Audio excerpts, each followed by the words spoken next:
E nesta segunda parte do discurso direto são meus convidados o António Velange, ele é presidente do Sindicato dos Professores da Grande Lisboa. Olá, bem-vindo. E ainda Ricardo Raimundo, ele é autor do livro Vidas Surpreendentes, Mortes Insólitas da História de Portugal. Bem-vindos, António Velange. Esta decisão várias decisões, mas pronto, esta última do Ministério da Educação, por falta de verba, acabar com a disciplina Técnicas de Informação, Informática, portanto, e também a Educação Visual e Tecnologia, tem que se lhe diga, não é? Pois tem, bom dia. Bom dia. Eu acho que pôs bem a questão. Este é o pior contexto que se poderia imaginar para tentar fazer uma alteração curricular. Porquê? Porque essa alteração corre o seríssimo risco de ser inquinada pela necessidade de despedir professores, da necessidade de fazer poupanças e, portanto, as questões pedagógicas passarão para um segundo plano. Exato. E neste contexto, acho que é melhor não fazer grandes alterações. E nós vamos falar disso mais porque é assim, de uns alunos para outros, já ficam com menos disciplinas que lhes darão muito mais base. Mas já vamos falar sobre isso, porque vamos ter uma hora para conversar. Tenho também o meu convidado, o Ricardo Raimundo, autor do livro Vidas Surpreendentes, Mortes Insólitas da História de Portugal. Nós não temos o livro, mas temos aqui no site, aqui está, na imagem. Ricardo Raimundo, as nossas vidas são surpreendentes, mas as mortes insólitas são como? Muito bom dia. Olá, bom dia. De facto, nós temos figuras riquíssimas na nossa história de Portugal. Cada vez menos vamos conhecendo os feitos, mas também é importante às vezes conhecer as mortes e temos resultados bastante surpreendentes. E estamos a falar de que períodos? Estamos a falar desde o período medieval, portanto, ou seja, a partir por volta de 1100. Portanto, a morte mais insólita que eu encontrei foi a de Martim Muniz. Sim, exatamente. Ali instalado, confirma-se. Mais ou menos. Está a ver? Mais ou menos. Mais ou menos. Não foi instalado ali na porta do castelo? Não. É mais lenda do que história. E termina, por exemplo, com Pedro o Homem, que foi, portanto, um poeta que já morreu no período pós-25 de Abril. E, portanto, abarca todo este período da história de Portugal. Portanto, que é também importante, acho eu, António Velange, porque os jovens muitas vezes aprendem história de formas diferentes lendo estes livros, não é? Pois, eu acho que há muitas maneiras de aprender a história. E eu acho que se corre um perigo na anunciada, porque nós só estamos a falar ainda de intenções. Claro. Reformas anunciadas, reforma curricular pretendida pelo Ministério da Educação, uma certa desvalorização da história. Mas isso é ali para uma Sim, é português e matemática, não é? A ideia que corre, e é uma ideia que eu não quero discutir porque não sou o perigo na matéria, de juntar na mesma disciplina História e Geografia. Não é uma matéria que eu me queira pronunciar, mas é uma matéria que de facto merece discussão. Sim, vamos ver. Vamos já discutir isso também, mas eu lembro que o Governo está a estudar a possibilidade dos alunos do secundário conciliarem o ensino obrigatório com a entrada no mercado de trabalho. Com a passagem da escolaridade obrigatória para o 12º ano, os alunos só iriam entrar no mercado de trabalho ou atingirem a maioridade. A medida está a ser estudada pelo Ministério da Educação e prevê que os jovens com 16 anos possam trabalhar e estudar. A proposta deve implicar uma reestruturação no ensino profissional para o adequar ao mercado de trabalho. Segundo um estudo em 2009, o aumento da escolaridade obrigatória em mais de 3 anos implica ter mais 14 mil alunos no ensino secundário e vai custar 141 milhões de euros em 2014. E o Ministério da Educação pondera também acabar, tal como já conversamos aqui, com a disciplina de Informática no 9º ano de escolaridade. O Ministro Nuno Crato está a organizar uma reforma curricular em que propõe reduzir em 1.500 milhões de euros na despesa com a educação. Uma vez por semana, os manuais ficam de parte. O teclado substitui a caneta e, na próxima hora e meia, as atenções centram-se nos monitores. É assim este ano letivo. No próximo, as aulas de informática podem ser apagadas do currículo do 9º ano de escolaridade. Nós estamos perante uma estratégia de destruição da qualidade educativa que é posta em causa por alguém que não mostra ter um pensamento, como eu disse, para a educação e para o futuro. O Ministro da Educação pensa que, nesta altura do campeonato, os jovens já dominam o computador e, por isso, a disciplina é dispensável. É um anúncio de medidas que, se não houver esse debate, ou se não houver uma informação mais coerente aos parceiros, tememos que quando haja debate já não haja nada para debater. Faz tudo parte de uma reorganização curricular. O desenho deste novo ensino chega também à educação visual e tecnológica. Numa aula de EVT deixam de trabalhar 4 mãos e passa a haver apenas um professor. Nós no próximo ano, sinceramente, eu nem consigo dizer que diabo de país é que nós vamos ter, que educação é que vai continuar a existir, que funcionamento é que as escolas podem garantir. Estas medidas dependem de um estudo encomendado pelo Ministério da Educação. Nuno Crato já traçou os objetivos para o próximo ano letivo e envolvem cortes. A educação vai ter menos 1.500 milhões de euros. António Avelange, não está em discussão a reforma curricular em si, poderá estar, está em discussão os números que vêm sempre a seguir. Bom, se acabarmos com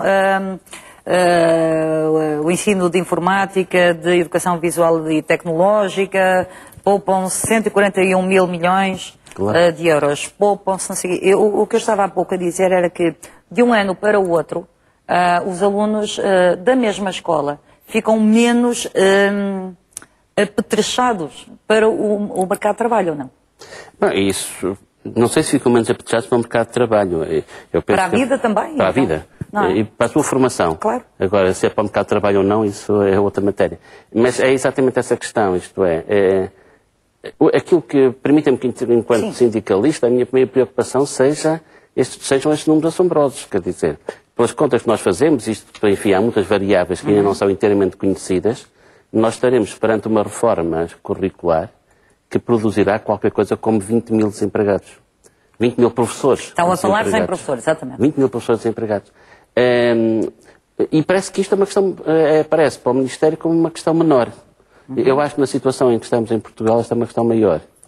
É uma questão maior não só pelos professores que estão envolvidos, mas, como dizia há bocado, porque este é um contexto em que fatores não pedagógicos tenderão a inquinar a reforma curricular. Sim. Isto é, tender-se a fazer uma reforma curricular não pela sua fundamentação pedagógica, mas pela poupança que determinadas medidas... Exatamente, quer dizer, porque, por exemplo, o Ministro ontem, eu creio que foi ontem, ou anteontem, quando apresentou esta proposta de as técnicas de informação serem reduzidas, afirmou que os jovens hoje em dia já estão muito habituados a lidar com computadores. O que não é bem verdade. Permita-me, exato. Não é? Permita-me, aí uma tentativa, porque, por exemplo... Porque nós não estamos a falar das grandes cidades, só, ou das pessoas que mesmo têm... nas grandes cidades. Exato. O número de famílias que, infelizmente, não têm internet em casa. Defendia o Magalhães? O computador, o Magalhães? Eu sobre isso acho que o Magalhães foi uma precipitação, mas... Sim, mas defendeu, mas achou que foi útil ou não? Não sei. Há algum estudo sobre isso? Não, mas como vocês estão no terreno... Mas é importante estar... No terreno as coisas, opiniões dividem-se muito. Claro. Isto é, há situações em que o Magalhães foi absolutamente inútil e há escolas onde resultou. Agora, que foi uma precipitação o seu lançamento, isso é evidente. Mas a questão é outra, quer dizer, a partir do princípio que todas as crianças têm internet em casa, não é verdade. Situação que se vai agravar nos próximos tempos. E depois aqui entramos o problema. Isto é, se o programa de TIC já não estava adaptado às novas situações, o problema não, a solução não é acabar com, é reformulá-lo de modo a que ele cumpra novas funções. E poderia exercer novas funções, por exemplo, em articulação com técnicas de investigação, para habituar os alunos a não se limitarem a fazer copy-paste daquilo que veem na net, mas trabalhá-los a trabalhar com eles.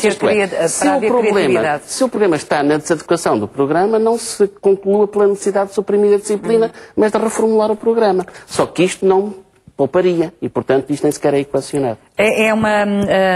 E o Ricardo Raimundo, além de ter escrito este livro, que eu acho que é fascinante, é também licenciado em História. Pronto, já tivemos aqui a conversar um bocadinho, também não tinha muita paciência para desenho, não era? Exatamente. Pronto, eu quero um desastre. Eu também, confesso, já somos 3, portanto, mas como professor, como licenciado em História, choca este retrocesso no ensino?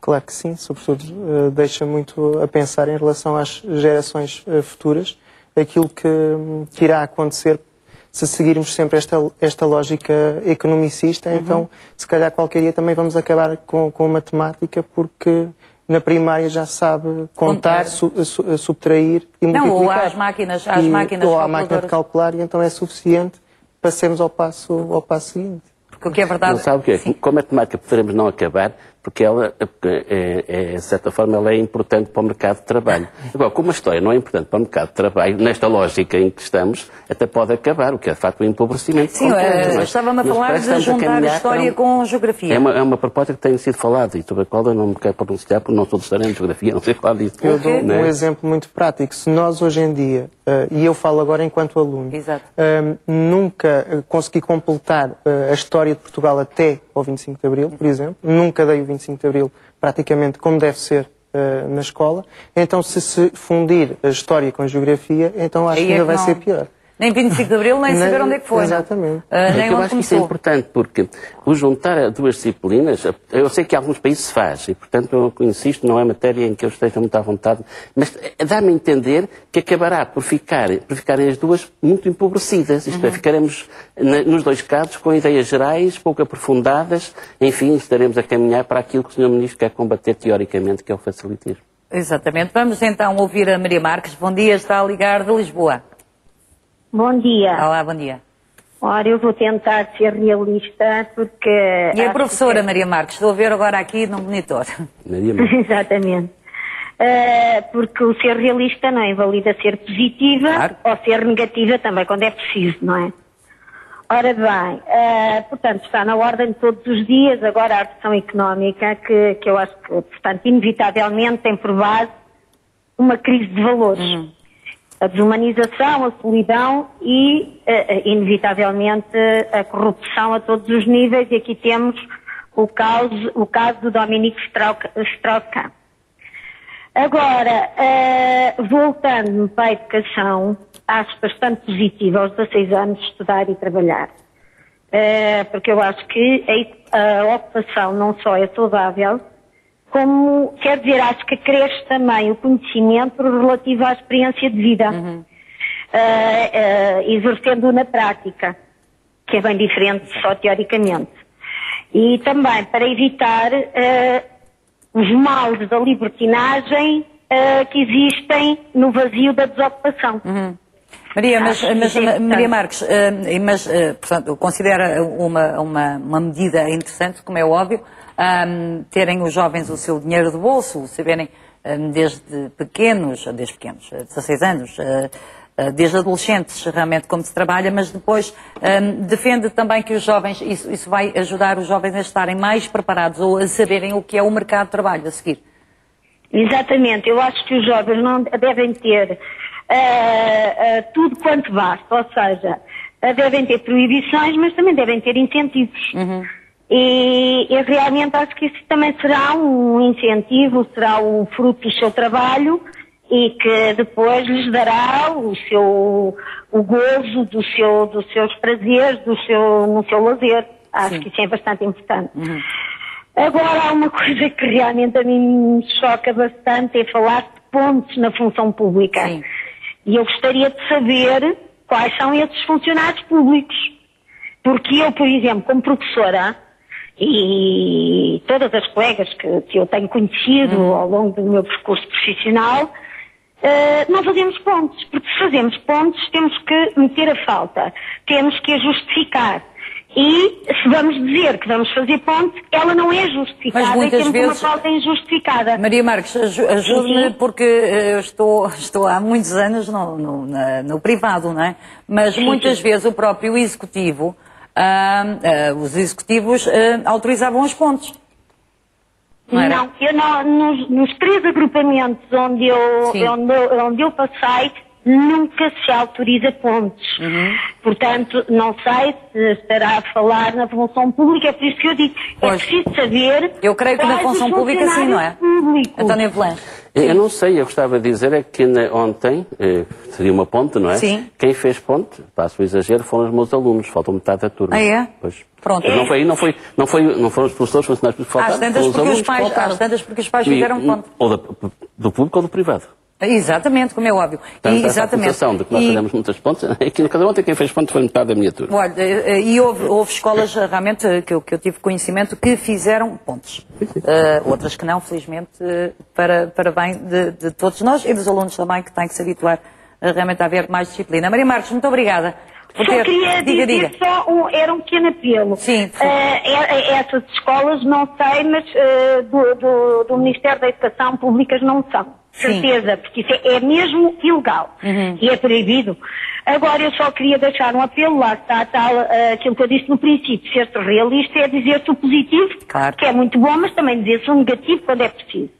E eu vinha deixar aqui um apelo, tenho muito orgulho em ser professora, aliás sou educadora de infância, acho que é negativo os professores avaliarem os professores, porque não há imparcialidade. Porque em vez de se avaliar por competências, avalia-se por preferências. E quando se é prejudicado, sofre-se as consequências. Eu, por exemplo, ainda nem sei qual é a minha avaliação. Portanto, realmente não concordo e aí temos que ser muito realistas. E eu tenho todo o orgulho em ser professora, como já disse, mas temos que encarar a verdade. E acho que deve ter todo o orgulho em ser professora Maria Marques, porque também a sociedade também depende de si para criar a geração futura e os meus parabéns também por isso. Manuel Cabral está a ligar de Lisboa. Muito bom dia. Olá, bom dia. E a todos, toda a gente que nos está a ouvir. E para dizer, aliás, eu começo por dizer o seguinte, e porque me ocorre através da intervenção do Sr. Santos. O Sr. Santos diz que... Santos Costa, sim?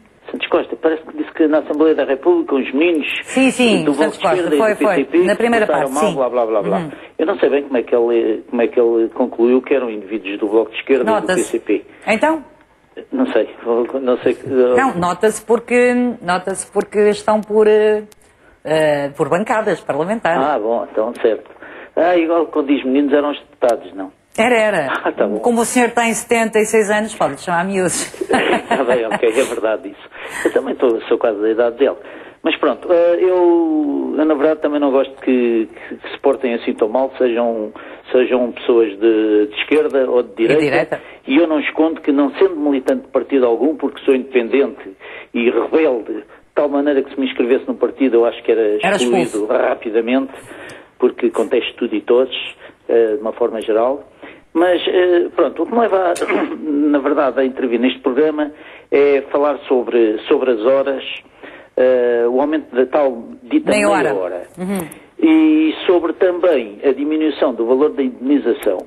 Sim. Eu penso que, de facto, isso é uma medida completamente despropositada, porque numa altura em que o desemprego começa a aproximar-se de 1 milhão de pessoas desempregadas, aumentar meia hora, eu digo um caso concreto e refiro-me a uma empresa do meu irmão que tem 7 empregados e já pensa em mandar um embora.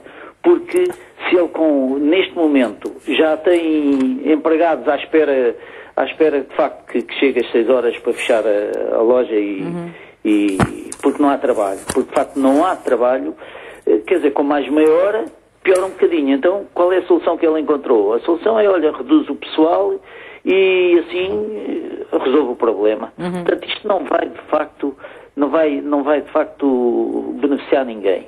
O que vai é fazer com que as empresas gastem mais luz e aqui sim a EDP devia de reduzir os custos da luz, a EPAL da água e por aí fora, outros custos, porque na verdade não são os trabalhadores que mandam as empresas abaixo, mas sim os custos inerentes à atividade de qualquer empresa.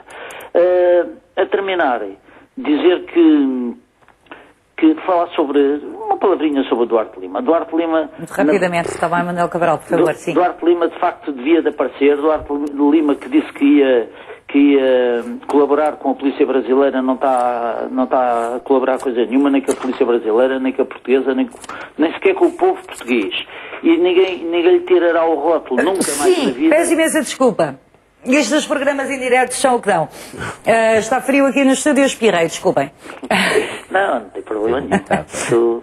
Pronto, e portanto, dizer só que o Duarte Lima devia de aparecer, devia de se justificar, porque os indícios são tão evidentes contra ele que ele acaba por estar preso em Portugal e daqui não vai sair, porque se sair ele fica imediatamente detido e pronto. É pena que não vá a tribunal, era bom que fosse a tribunal. Mas irá com certeza a tribunal de uma forma ou de outra. Manuel Cabral pode-se, estuda-se a situação de ser julgado ou à revelia no Brasil ou então transitar o processo para Portugal. Esperemos que sim, embora tenha visto coisas já muito mais esquisitas. Muito obrigado e um bom dia para todos. Tenha um ótimo dia, Manuel Cabral. Obrigada por ter participado neste discurso direto. António Velãs, a Maria Marques dizia que era a favor da articulação entre o estudo e o trabalho. Sim. E eu tenho a dizer, antes de nada, queria dizer que eu fico muito satisfeito porque ainda há professores que têm que se honram de ser professores ótimos. E há aqui muitos professores que participam no discurso direto. Partilho imediatamente compartilho com a sua posição. Agora é assim, eu também sou favorável ao princípio da articulação entre o estudo e o trabalho, mas vejamos algumas dificuldades que isto põe. Corre o risco de ser uma medida de bem intencionada e depois fica só nas boas intenções. Sim. Primeiro, neste momento já não é fácil para muitas escolas conseguirem colocar em estágio nas empresas os alunos dos cursos profissionais que têm. Exato. Segunda questão, é preciso evitar que esta possibilidade signifique para as empresas a possibilidade de dispensar trabalhadores, uma vez que são ocupados por gente que em princípio a empresa não vai pagar. Sim. E isso também acontece. Eu acho que é um uso quase nefando, terrível, de alguns estágios em que em nome do estágio que se oferece ao trabalhador, se dispensam trabalhadores da empresa. É preciso combater isto. E depois, é preciso assegurar que isto não é um caminho que dificulte estes estudantes no seu acesso ao ensino superior. Que é o que acontece neste momento. Neste momento, teoricamente, todos os alunos podem ter acesso ao ensino superior. Nós sabemos que os alunos que escolhem as vias profissionais têm enorme dificuldade em lá chegar. Mas não defende. E não sei.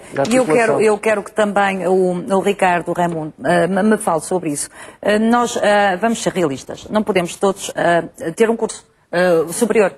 Não é? Aliás, é deprimente ver jovens... Nós em Portugal somos dos países com menos licenciados na Europa. Não, mas é deprimente ver jovens licenciados realmente sem poder entrar no mercado de trabalho. É verdade. O que não quer dizer que não se possa ter um curso profissional e não se siga outra via, desde que seja para sermos cultos, não é?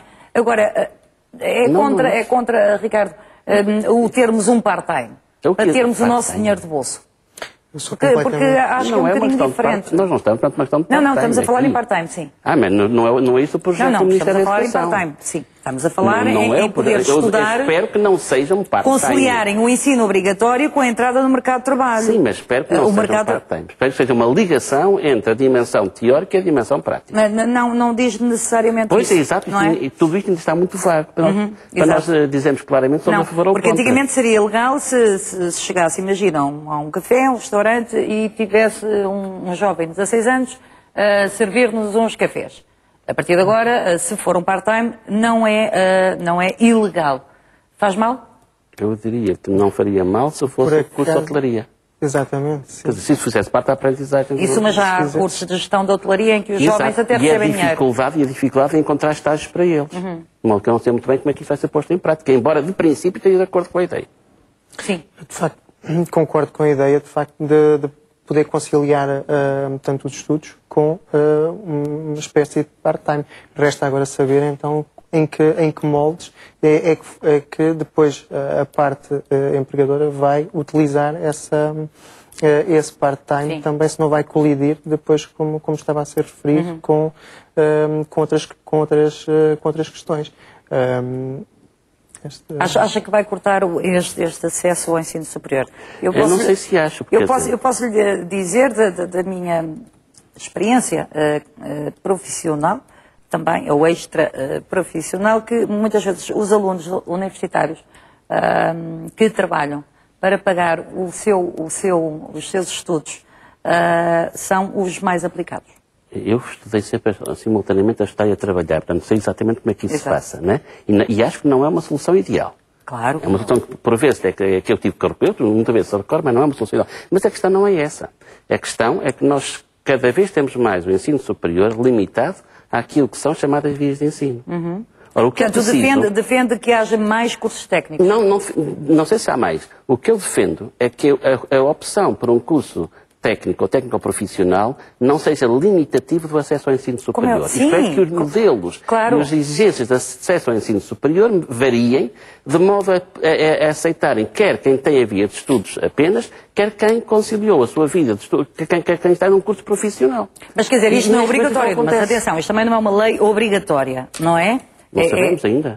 Não, quer dizer, não vão obrigar os jovens a trabalhar e a estudar ao mesmo tempo, não é? Espero que não seja obrigatório, mas, como digo, isto ainda está tudo muito vago. Ainda não se percebe muito bem como é que isso vai ser concretizado. Será ao nível de ter um part-time ou será ao nível de enquadrar na formação o contacto com o mercado de trabalho? Que são duas perspectivas substancialmente diferentes.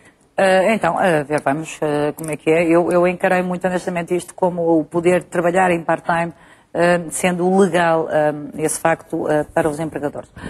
Bom dia, Maria Girão, está a ligar de Albufeira. Bom dia. Olá, bom dia. Bom dia, Paulinha. Olá, está boa, mas estão-me a ouvir aí. Estão-me a ouvir aí em Albufeira. Está bom, já estou a abaixar. Obrigada. Está bom. Está-me a ouvir, está-me a ouvir. Muito bem, mas continua a ouvir-me em Albufeira. Tira o som mesmo, Maria, por favor. E agora? Ainda continua a ouvir-me. Ai, pronto. E agora? Agora já me está a ouvir pelo telefone. Ora, Paulinha, assim, para já bom dia, e aos seus convidados. E em segundo eu queria saber o que é feito das escolas comerciais. São escolas profissionais. São as escolas profissionais agora. Foram reativadas há quanto tempo, António Avelange? Mas há pouco. Não, foram há alguns anos já. Há uns anos. Quer dizer, não há propriamente escolas comerciais, há escolas que preparam alunos. Antigamente havia escolas industriais e escolas comerciais. Depois de 25 de Abril acabou-se com isso. Escolas profissionais que abrangem essas áreas e outras. Exato, pronto, Maria. Porque assim, eu, por exemplo, sou de uma família grande, de vários irmãos, e é engraçado que, sendo o avô doutor, que era médico, ninguém quis seguir ir para as universidades. E então, nessa altura, tinham a escola comercial, uns iam para a parte das coisas elétricas, outras coisas mecânicas. Que era industrial. E todos industriais. E todos se resolveram e todos conseguiram ter uma vida calma, serena e coisa. Isto é uma das razões que eu fico admirada, porque, Paula, nós temos que admitir que em Portugal todos gostamos muito de ser doutores. Gostamos muito do D, doutor, para isto, doutor.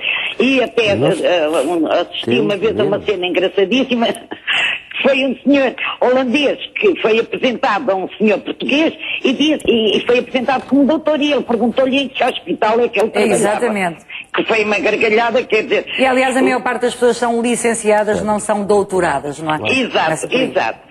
Paulo, isso é uma das razões. Segundo, além de ver o seu programa, todos os dias, que é a minha companhia das manhãs, porque eu vivo sozinha, e com muito gosto, tenho os filhos todos a funcionar, o que acontece? Estou muito triste com a nossa televisão, Paula. É futebol. É as telenovelas, que, usando o termo brasileiro, é só sacanagem, como eles dizem. É a desgraça completa, as notícias, porque nós temos tanta coisa boa. Maria, temos aqui a estrela da manhã, Filipina, o EB 7 mil milhões, hoje é tão bonito. Coitadinho. Olha, Paulinha, eu vou lhe dizer sinceramente. Dizem que em Portugal há poucos bebés. Mas eu também lhe vou dizer uma coisa, filha. Eu considero que o inferno existe. Mas o inferno é cá. Sim, senhor. Não, Maria, mas também assim, bebés, não há muitas condições hoje em dia para ter bebés em Portugal, pois não é? Não, Paula. Ser antigamente. E os portugueses preferem só ter um ou dois filhos. Paula, eu fui mãe de 6 filhos. E não tive nem feriados, nem sábados, nem domingos, nem pontos. As mães nunca têm feriados, nem domingos, nem pontos. E eu fico muito pasmada. Eu, por exemplo, fico pasmada com uma das filhas que eu tenho, que está sempre a protestar, e eu virei-me para ela e ela acabou por me dar razão. Eu disse: menina, você vai para o emprego, não vai para o trabalho. Ir para o emprego é uma coisa e para o trabalho é outra. E tem que se habituar a que, se quer ter um emprego, tem que ter as duas coisas. Sim, senhor. Maria Girão, foi um prazer ouvi-la. Igualmente, e felicidades para vocês. Igualmente. Tudo de bom. A Maria tenha um ótimo feriado. José Silva está a ligar de Gondomar. Bom dia. Bom dia. Olá, bom dia. Cumprimento a Dona Paula e seus convidados. Muito obrigado. O meu nome é José Silva, fui veterano de guerra em 61 a 63. Passei 30 meses na Guiné, defendendo a bandeira portuguesa e aquilo que eu muito me orgulho. Não posso admitir, para a minha maneira de pensar, a posição do Sr. Presidente da Associação 25 de Abril, vi dizer e incitar à violência as Forças Armadas em caso de austeridade do nosso país. Esse senhor, que nem vale a pena dizer que é oficial, devia ser chamado às autoridades para que não ao incitamento. Isso torna-se anti-português. Sobre o problema da vida nacional, tenho a dizer uma coisa, que Portugal está mal e o nosso governo faz aquilo que pode, com austeridade, porque se o Partido Socialista nos pôs na bancarrota e fez um mau negócio com a Troika, de quem é a responsabilidade? É do Passos Coelho, que está há 4 meses no governo? Era só. Muito bom dia. Muito obrigada. Muito obrigado. Bom dia, José Silva, tenha um ótimo fim de semana. António Belenche estava aqui a reclamar por causa, enquanto estávamos a ouvir, creio eu, quem? Era a Maria Girão, por causa do trabalho dos jovens e de se aprender e de achar que há licenciados a mais. Nós, realmente, quando é mau quando os países são países de doutores, não é? Vamos lá ver, mas... E nós estamos a falar culturalmente, não é? Eu não tenho neste momento aqui os dados, mas os dados estatísticos apontam para que em Portugal é dos países com menos licenciados na Europa e mais. E também apontam que, apesar de tudo, e apesar dos gravíssimos problemas de desemprego, o desemprego se acentua com a diminuição dos níveis de escolaridade.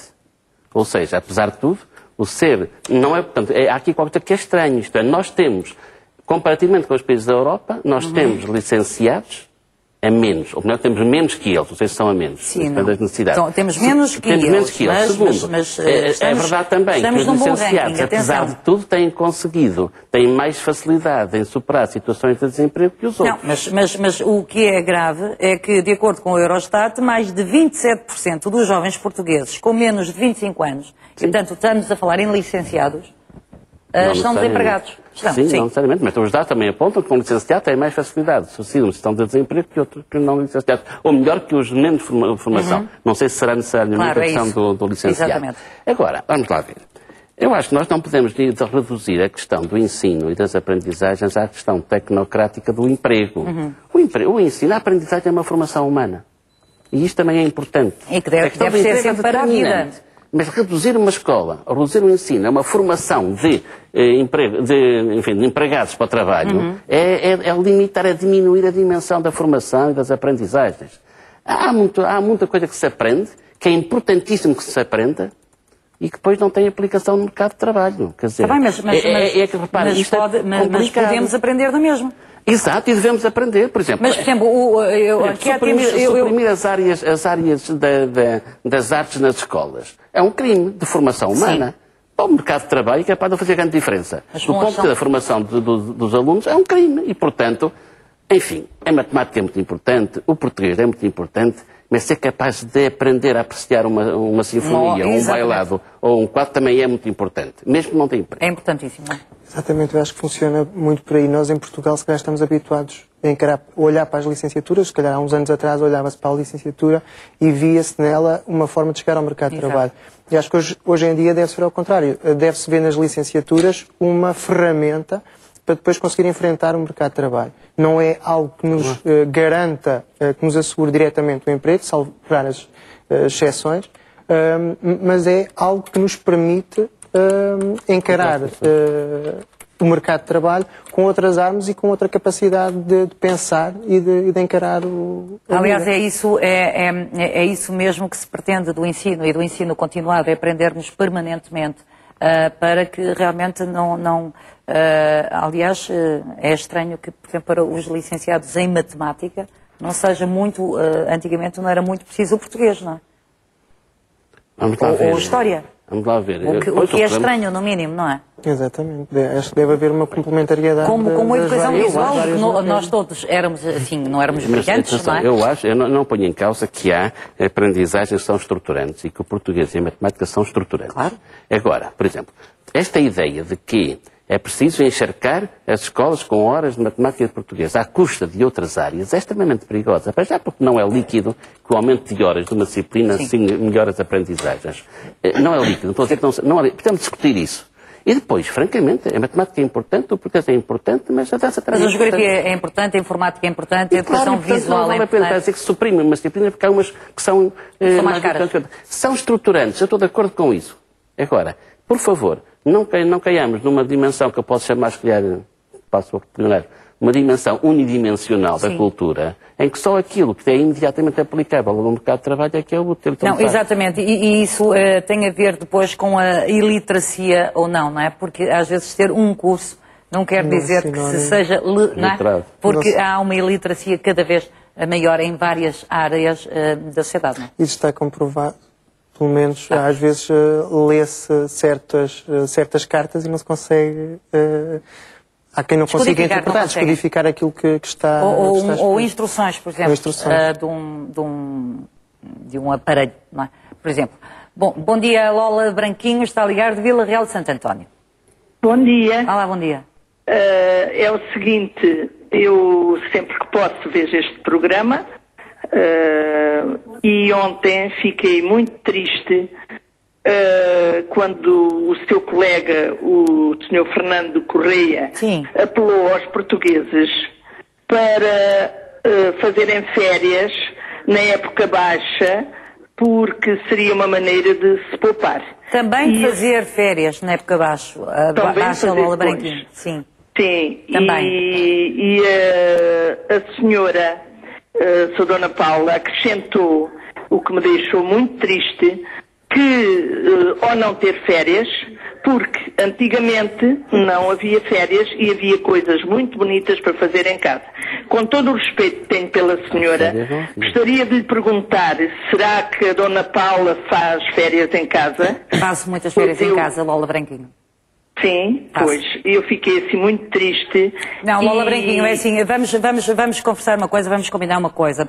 Apesar de nos verem na televisão, e agora eu vou fazer quase um pequeno tempo de antena, apesar de nos verem na televisão muito organizadas, nós somos mulheres ou homens, como outros quaisquer. Temos filhos, temos problemas, vamos ao supermercado e não ganhamos tão bem como isso, muitas vezes, Lola Branquinho. E se eu estou muito bem vestida aqui, é para que a Lola Branquinho me veja com um ar simpático em casa. E é feriado, eu estou a trabalhar. Exato. Está bem, Lola Branquinho? Muito obrigada pela sua participação.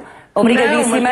Eu costumo trabalhar muitas vezes, antigamente, António Avelange, era do tempo em que realmente, felizmente, muitas vezes já ainda não havia férias, não é desse tempo, mas os seus pais, com certeza... Tempo, meus pais e meus irmãos não tiveram férias e não tenho saudades nenhumas desse tempo. Não, exatamente, mas eu estou a dizer, quando não há dinheiro, isto foi a propósito do Dia Mundial da Poupança.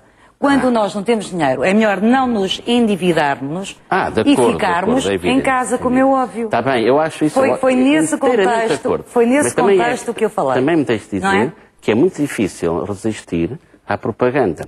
Há uns anos, os bancos quase nos obrigavam a endividar. Mas isso é que é... Esse é que é o problema, que as pessoas endividaram-se porque os bancos nos obrigavam a endividar. Mas isso é uma questão de literacia. A tal literacia que nós devemos aprender também nas escolas, também é uma questão fazer contas. É uma questão de literacia, mas também há uma coisa muito forte chamada publicidade. Como é óbvio. É que é difícil resistir. Claro, e a publicidade dos bancos, há uns meses atrás, uns anos atrás, para nos endividarmos, era agressiva. Eu recebia em casa não sei quantas cartas das mais Então não, e telefonemas. Quer dizer, e ninguém pede contas aos bancos disso? E telefonemas, como é óbvio, mas isso é o que nos distingue dos outros animaizinhos, António Velange. Está bem, é fazermos contas à vida e saber se podemos ir para o estrangeiro ou não podemos ir para o estrangeiro. Mas a Paula sabe melhor que eu a força da publicidade. Sei, mas temos que também saber resistir à publicidade. Verdade, e à publicidade fabulosa, não é? Diga-se de passagem. É logo comprar. António Faria, bom dia, está a ligar de Guimarães. Bom dia. Olá, bom dia. Bom dia. Estou a ouvi-lo muito baixinho, António. Ora bom. Tem que pôr mais baixo o televisor e... Então. Muito obrigada. Olá, seus convidados. Muito obrigada. Sim, bom dia. Bem-aja o seu programa. Estou muito feliz todos os dias por ouvir. Muito obrigada. Mas dá uma oportunidade de mostrar a minha indignação com os políticos que temos. Eu fiquei revoltado ao ouvir o Sr. Ministro a falar do 13º mês e coisa assim de certos países da Europa. Olha, eu fui imigrante, eu em 4 meses ganhava mais do que aqui 14. Claro. Claro. Eu e António todos Faria, os imigrantes tem que me desligar. Param com essa demagogia. Saber isso? Eles que parem com essa demagogia.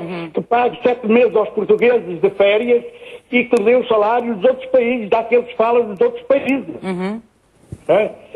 E os patrões e os políticos, quando falam dos portugueses que trabalham um pouco e que dão rendimento, é uma pura mentira. Se os portugueses trabalhassem só metade dos estrangeiros, ganhavam o dobro do que ganham lá. Porque isto é uma demagogia. Sim, é verdade, e António Faria... Está-me a compreender. É que os nossos patrões vendem lá fora, ao preço dos estrangeiros. Porquê é que não pagam o ordenado igual aqui aos estrangeiros? Mas que paguem só metade. São perguntas... Daqueles produtos a menos que pagam metade, que os portugueses ficam muito beneficiados com isso. Verdade. António Faria, são perguntas que deixa à classe política... Não, eu só quero que eles deem mais terra nos olhos aos portugueses. Exatamente. Obrigada por ter ligado a António Faria. São perguntas, como eu dizia, António Velange, que nós temos que fazer sempre aos políticos e perguntar, porque parece que é inevitável que... Eu estou muito de acordo com António Faria. E acho que os políticos têm que ter o bom senso de não dizer meias verdades. Isto é, quando se diz, há países em que não se recebe o 13º mês e o 10º de férias, isto é verdade. Mas a outra parte da verdade é que os ordenados são completamente diferentes. E como diz a população portuguesa, meia verdade é pior que uma mentira. Exato. E nesse aspecto acho que o Sr. Ministro Relvas foi de facto um ministro de má qualidade. Porque realmente muitas vezes esse 12º e 13º e 14º mês são diluídos, como é óbvio, nas benesses... Os dados publicados no PUC Salvelo dizem que, mesmo com os 14 meses, a média de salário português é metade da média europeia. Olha, deixe-me dizer que as vendas agressivas continuam sem fiscalização do Estado. Isto a propósito da nossa... a telespectadora Lola Branquinho estar a falar de férias, são realmente vendas agressivas, mas que nós temos que tentar que não aconteçam. E, portanto, o Estado também deve regulamentar, como já regulamentou, creio eu, está a regulamentar também a publicidade enganosa dos bancos, não foi? Acho que é fundamental. Não. Pronto. Fundamental. Exatamente. Ricardo Raimundo, há alguma... todas estas situações, toda esta... E como professor de História, toda esta... como é que eu ia dizer, contestação, e que nós vemos aqui na televisão, a Organização Internacional do Trabalho dizia que Portugal é um país que tem uma grande tensão social e que pode sofrer uma grande tensão social nos próximos tempos. Acha que nós somos um país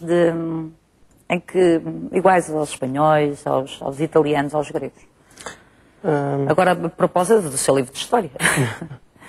Eu creio que não, apesar de sermos todos, pertencermos todos a um grupo semelhante, que somos todos latinos, acaba por existir grandes diferenças, e os portugueses, nota-se, face à questão da Grécia, por exemplo, da contestação que existiu na Grécia, em Portugal ainda essa contestação ainda não está manifestar-se, ainda não está muito latente. Creio que tendo a concordar com a ideia que nós somos um pouco um país de brandos costumes, mas com direito à indignação, como é óbvio, estão feitas, e foi ressalvado isso também pelos meus convidados da primeira hora, com todo direito, adquiridos à greve, à contestação e com sindicatos em sede própria, como é óbvio, lutar pelos seus direitos. João Jesus, bom dia, está ligado a Lisboa. Bom dia, Paula, tudo bem? Cumprimentos também. Olha, desde já solicitar a TVI, porque este é um programa que é serviço público, portanto, tem justificação que hoje também esteja no ar. Claro, sempre. Estamos sempre no ar, João Jesus. Como dizia o ar, sempre no ar, sempre consigo. Olha, eu queria aproveitar esta data em que homenageamos os nossos mortos, que é o meu caso, faço sempre esta homenagem. Aproveitar também para honrar a memória daqueles que lutaram pelo bem da humanidade. Estou-me a lembrar do Mário Sacramento, que pediu para deixarmos às gerações que ficavam um mundo melhor às vindouras. Mas depois, para assinalar com uma grande satisfação a entrada da Palestina na Unesco, pronto, é um avanço para aquele povo que tem sido objeto da barbárie sionista e portanto, e também, agora que a humanidade aumentou, esperemos que não vão alargar os deserdados da terra, os faimados da terra, como escreveu Fritz Fanon aí nos idos de 50. Porque já se sabe, vem a exclusão de muita gente. Depois ainda recuperava uma notícia relativa... Sim, recuperava a notícia. Recuperava aquela notícia do Tribunal Constitucional, pertencer ao Tribunal de Justiça, acho que estou de acordo, porque, como dizia ontem um vosso convidado, e já outros magistrados o fizeram, então não tem justificação o Tribunal Constitucional fora do Supremo Tribunal de Justiça, uma vez que aquilo serve, como dizia o Mário Soares, o Almeida Santos, isto deduzo eu pelas palavras de Medina Carreira ontem aos vossos microfones, temos que lá pôr os nossos. Portanto, trata-se de um tribunal tendencialmente partidarizado e, portanto, que não pode fazer um bom serviço. Pronto, ficavam por aqui. Obrigada, João. Amanhã continuamos a luta, se me deixarem. Continuamos, sim, senhor. Nós estamos sempre aqui e, portanto, António, eu não sei quanto tempo é que eu tenho. Então, 30 segundos. António Avelange, quando houver mais notícias sobre todos estes assuntos, prometo, será meu convidado outra vez neste discurso direto. E eu terei todo o gosto em tentar ajudar a questionar, sobretudo, e a refletir. Mas é a questionar que nós aprendemos, não é? É perguntando e tentando saber as respostas, não é? Não perca também, não deixe de ler as histórias... Vidas surpreendentes e mortes insólitas da história de Portugal, que eu creio que é uma boa forma, uma ótima forma de aprendermos história de outra maneira e de ficarmos a saber mais, António Avelange, não é? Sobre história. Ricardo Raimundo, António Avelange, muito obrigado por fazerem parte deste discurso direto. Das notícias, horas certas, chegam já com a jornalista Lourdes Baeta. Continue connosco, nós estamos sempre aqui para si. Toda a informação atualizada hora a hora no TVI 24 e em tvi24.pt.